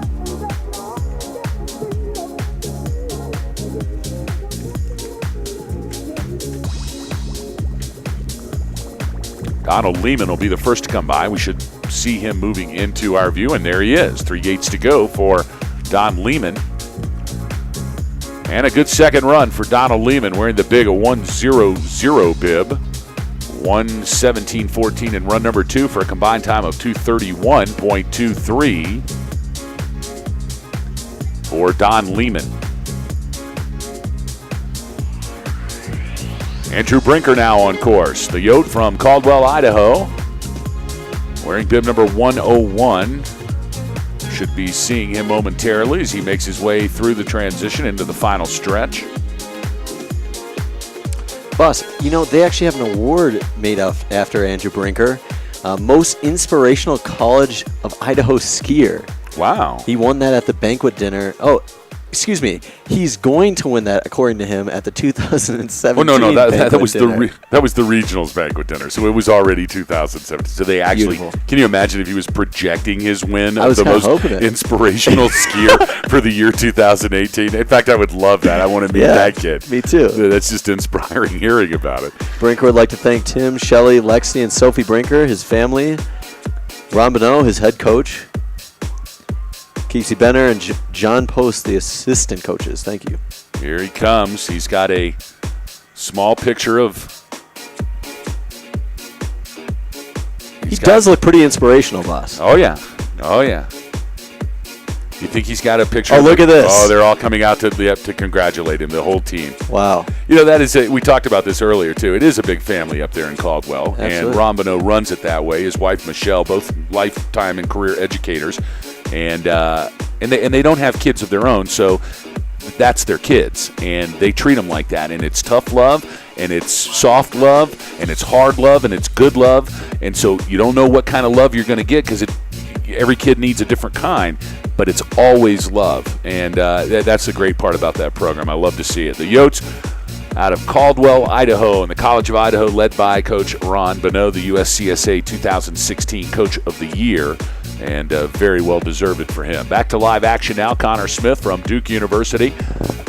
The Blue Devils out of Raleigh-Durham. And Smith across the stripe now with a second run time of 121.91. Wow, boss, look at those jorts he is sporting. Oh, those My are goodness. Oh, those are jorts. Yeah, let's get a little zoom in on those. Wow, look at that. That's incredible. impressive. I mean, the Yotes are blocking the view here. yeah. Hey, Yotes. Ryan Skinner from Cornell University, 116.76 in the first run. See, people need to know their constraints, and jorts definitely. Well, no, those are real. Those are the real things. Like, those aren't cutoffs. Like, Those aren't he cutoffs. purchased them that way. Wow. That's fantastic. Crossing the stripe, Ryan Skinner from Cornell University in a 109.27. He's in bib number 68. Skinner is an economics major from Westport, Connecticut. He's another Akimo boy. Very used to the snowfall here.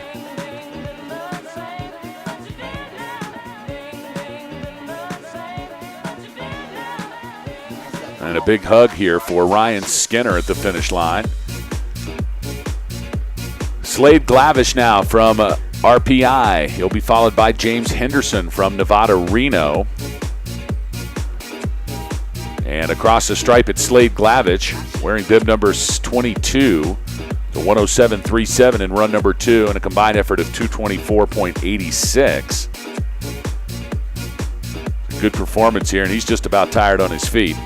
It's been a long day of ski racing. It's hard enough, Nick, to actually run these gates, but to do it with weather conditions like this and then to have to stand around and hurry up and wait, and it's cold and it's windy and it's just brutal out there, it is a real challenge to get down here in the second run. These guys are doing a great job. And boss, from my experiences, though, there's nothing better than coming to the finish and having your whole ski team family there waiting for you to give you a big hug. So the risk or the work is worth the reward, that's for sure. Now we see James Henderson from the University of Nevada, Reno, surviving into the finish line now. James, very talented. He has 2 bachelors of sciences, one in economics and one in accounting. He's from Girdwood, Alaska. And of course, his home mountain is Alyeska. That would be Alyeska. That would be Alyeska Resort. Thank you. It's okay. You're going to learn it all. I'm going to learn it all. Yeah, don't make it now. Don't do it twice. Don't call it Alicia next time, all right? The Alicia Ski Resort. I'll call him and tell him to sue you. I mean, that's horrible. Alicia. I think I threw a K in there. I love to ski at Alicia. No, it's not Alicia, for God's sakes. Elizabeth Houston coaches Trevor Bergen. Trevor Bergen from Penn State University. Now making his way into the finish corral. Bergen wearing bib number 82. He is happy to be finished with his day. His favorite moment in memory in USCSA racing is not beating his little brother at every conference race. He only beat him at most of them. That's right. And he loves to beat up park rats instead of slipping the course. It's terrible. Yeah, I know. It's not going to last long. We've stuck a USCSA. No, he's gonna run up into somebody someday. I heard that a skier pushed a snowboarder off the ski lift at Aspen last year, and I wondered if that might have been Trevor Bergen that was responsible for that. We have maybe found. Well, no, they did. Criminal. I think that the snowboarder said something that angered the skier, and so he literally just pushed him off the lift. I mean, pushed him out of the seat, and he fell down to the ground. Now, Trevor Bergen is very proud to announce that his GPA is a 1.5. And he's working on improving that. And his coach in college will be happy, along with his parents, if he can actually achieve that. Josh Leburko from the University of Wisconsin in Madison, 108.76, 45th fastest. Here in the second run in a combined time of 2:28.67 for Josh Leburko. Moritz Volk now on course from the University of California, Davis. We're getting here to the end of the second run starts. We've got Will Kirkpatrick and Tim Garrett to come after Volk, so 3 racers left to come. Leburko now, 108.76 in the second run for a combined time of 2:28.67, and University of California Davis's Moritz Volk, that is the transfer student or exchange student from Germany, has skied off course. So that's going to be the end of the day. Tough break for Moritz Volk, but great experience here in his first USCSA National Championship out of Aachen, Germany. Mechanical Engineering and Business Administration major for the University of California, Davis. Will Kirkpatrick now on course from the University of Wisconsin-Madison. He'll be followed by Lafayette College's Tim Garrett, our final racer here in run number 2. Will Kirkpatrick's got a great head on his shoulders. One of his favorite moments and memories in USCSA racing is everyone cheering on each other in the start gate. That's great, boss. We're one big happy family at the USCSA, ain't that right? And Will Kirkpatrick, he clears the line at 107.16. That's a good second run time, 40th fastest. Let's see a little celebration, Coming Will. out of the 90th position, so a good second run for Will Kirkpatrick. A combined effort of 237.17. Will had a tough time in run number 1 earlier today, but came back with some redemption here in the afternoon sesh. Peter McDowell from the University of California at Davis has now dropped in. I don't see McDowell on the start list, so I'm not sure what is going on here. Maybe we've got a name incorrect. We'll have to check that out. We'll see his bib as he comes down. This should be our final racer of the day, though. Wearing bib number 37. And that is, in fact, Peter McDowell. Peter McDowell in bib number 37. He said in these conditions, forget the speed suit. I'm just going to go with I'm going with the straight ski pants. And I like it. By the way, that's exactly how I would dress. They're going to try to squeeze me in a speed suit here for this race against the Prez on Saturday morning. Wow, look at Peter's hair. That is... Oh, no, the guy's rocking it, dude. He's totally rocking. Can we get a shot of Peter's hair? Yeah, no, it's the University of California, Davis, man. Look at that. Hey, Peter, let's see the hair, buddy. You got luscious locks. He loves it, man. Look at him. Oh, wow. That looked like Fabio. That's going to the USCSA broadcast reel. That was like a damn hair commercial right there. I absolutely love that. That's fantastic. I think he wants to give a shout out to his sponsors. Look at that guy. Are you kidding me? L'Oreal. We don't stand a chance against that. We are totally screwed if he's in the room. There's no doubt about it. I just circled back to one of his teammates, and they said that he wakes up 4 hours before everyone else on the team to get that hair in 5 hours. Oh, no, he just corrected me. 5 hours to get that hair in prime condition. He cannot ski, boss, without it. You know everybody's rolling at UC Davis on this, so they're going to just kill him on this one. Absolutely. Our final racer of the day now on course, Tim Garrett, wearing bib number 71 from Lafayette College. And look at this. For the last racer of the day, I want you to turn the camera up the hill, because for the last racer of the day, we have more visual than we have had all day long. Like, I can see like 10 gates on this course. Look at this.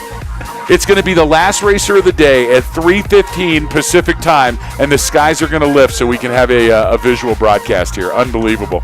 That's how it works, folks, in live broadcasting. And Tim Garrett from Lafayette College, wearing bib 71, has crossed the finish line and is now in the books. 127.05, 302.05 combined time, and that's going to hit at Tim Garrett. Tim Garrett, of course, coming to the finish line, giving his goggles a good squeegee. He would also like to thank his president, Olivia Erdman, for being the best president in team history. We're not sure if she made him write that down, boss, but nevertheless, he's glad that he started out pretty well as a freshman, and he says he's gotten a little bit worse every year since, but the fun has never dropped, and it's only ensued. What a day of ski racing here at Mount Bachelor. Hope you've enjoyed our coverage on the USCSA Broadcast Network. Let's go down our top 10 here for the men's slalom. In 10th from Rocky Mountain College, it's Andraj Vukovic. In 9th from Oregon State Cascades, Jack Body. Sean Giannato from Cornell in the 8th position. Alex Goen from St. Anselm's College in 7th. And McIntyre Henderson from Babson College in 6th. Rounding out your top 5, the Baby Bomb from Rocky Mountain College, Eric Hoogbaum in the 5th slot. Finlay Neeson from Sierra Nevada College in 4th. Your podium in 3rd, Castleton College's Jan Klindick. Andre Arneson from Sierra Nevada College in 2nd. But the day belongs to your 2017 USCSA Men's National Champion in the slalom with a combined time of 149.05. Skiing for Jerry Wolf's Wolfpack out of Rocky Mountain College in Billings, Montana. The Battling Bears, they get it done with Andras Reich Pogledich taking home the big prize today. He is your men's slalom national champion. Don't forget to join us tomorrow morning here on the USCSA Broadcast Network as we bring you live coverage of the 2017 USCSA Women's Giant Slalom. Run 1 fires up 9:30 Pacific time. That's 12:30 Eastern time. And then back again at 12:30 Pacific time, 3:30 Eastern time for run number 2 of the Ladies GS. That, of course, is weather dependent, and the forecast is not looking good. For the latest and most up-to-date information, you can check out our website at broadcast.uscsa.com or look us up on Facebook. That's the official USCSA page on Facebook. We'll post all of the updates right there, and you will know exactly what's going on here at Mount Bachelor tomorrow. We'd like to thank our camera crew, Daniel Vasquez sitting out in the cold and Ben Kupchin sitting up in the cold. Both of those guys really are troopers today. And of course the guru and the master, Dr. Alan Price, is on the board doing the magic. I'd like to thank my broadcast partner, Mr. Nick Geegan. This is Boss Hog saying so long, everybody.